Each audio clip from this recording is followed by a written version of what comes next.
मटकोर तोरा घरवा तर मड़वा गड़ाई गेल हो तो मटकोर तोरा घरवा तर मर जइबो सटिए के जान दस फरमा तर मर जइबो सटिए के जान दस फरमा तर बढ़िया तो जानू के साथ बैठल दोनों को बरावा तर बढ़िया तो जानू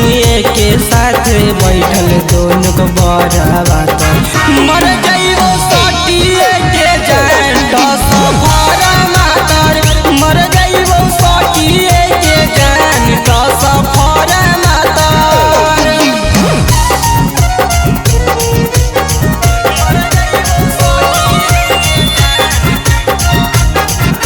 Mixed by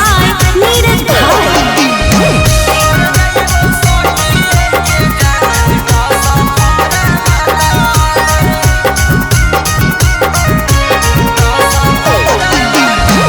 गई सासुरवा जानू रहना पैनी खुश गे बीतला बतिया जब जब करनी महसूस गे जईनी ससुरवा जानू रहना पैनी खुश गे बीतला बतिया जब जब करनी महसूस गे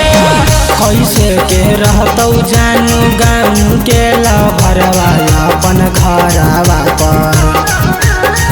कैसे के रहतौ जानू गाँव के लभरवा अपन घरवा पर मर जइबो सटिए के जान दस फरमा तर मर जइबो सटिए के जान दस फरमा तर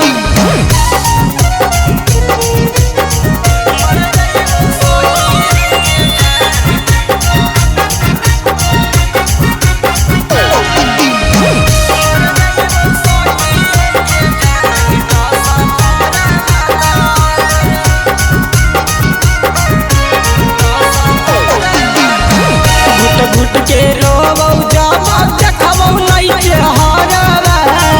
केकरा से पूछबै गे हाल समाचारवा घुट के रोबौ जाबौ देखबौ नहीं के हरवा केकरा से पूछबै गे हाल समाचारवा राजू बिहारी के छोड़ के जाई जान बीच मझधारा तर राइटर कुलदीप के छोड़ के जाई जान बीच मझधारा तर मर जइबो सटिए के जान दस फरमा तर मर जइबो सटिए के जान दस फरमा तर Kanchan Recording Studio, Sri Rampur.